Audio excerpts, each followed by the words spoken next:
Yes, ഇതാണ് ഡ്രൈവറില്ലാത്ത car. ഞാൻ taxi വിളിച്ചതാണ്. നോക്ക്, ഓ അവിടെ നിർത്തി, വാ.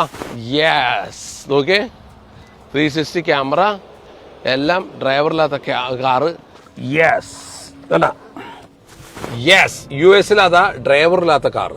ഞാൻ അതിൽ ടാക്സി ആയിട്ട് വിളിച്ചിരിക്കുന്ന ഡ്രൈവറില്ലാത്ത കാറ്. കണ്ട, എൻ്റെ പൊന്നുമക്കളെ, ഡ്രൈവറില്ലാത്ത കാറ്. നോക്ക്, ഈ ഡ്രൈവറില്ലാത്ത കാറ് പോണത് വളരെ സിമ്പിൾ മെത്തേഡ് പോലെയാണ് തോന്നുന്നത്. കാരണം ഇതിനകത്ത് ചലിക്കുന്നതും ജീവനുള്ള എല്ലാ വസ്തുക്കളും സ്ക്രീനിൽ കാണും. ഗ്രീൻ കണ്ടാൽ ഞാൻ അവൻ വിടും.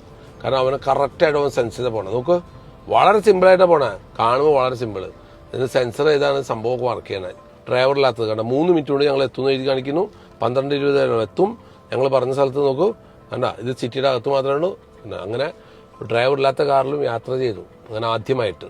വാവ്, കണ്ട, സ്റ്റീറിംഗ് നോക്കിയേ, കണ്ട. ഇത് പ്രേതമല്ല, ഒറിജിനല്. ഞങ്ങളുടെ സ്റ്റോപ്പ് എത്താറായി. 1 മിനിറ്റ് ഉള്ളൂ, 1 മിനിറ്റ്. കണ്ട, സ്റ്റോപ്പ് എത്താറായി. കണ്ട, കാറ് പയ്യെ ഇൻഡിക്കേറ്റർ ഇട്ട് തുടങ്ങി. കണ്ട, എന്റെ പൊന്നോ, തിരിക്കണൊക്കെ കണ്ട, കറക്റ്റായിട്ട് ആ ഗ്യാപ്പിൽ കൂടെ കാറ് കടന്നു പോയി. കണ്ട, അങ്ങനെ കറക്റ്റായിട്ട് കൊണ്ട് പാർക്കിംഗ് നിർത്താണ്. Thank you. എന്താ ഞാൻ അടുത്ത ഓട്ടം കിട്ടാൻ വേണ്ടി നോക്കിക്കാണ്. ഓക്കെ, പോവാണ്. ഇനി അടുത്ത ആൾക്ക് ഓട്ടത്തിന് പോകണം. നോക്കി, പോയി.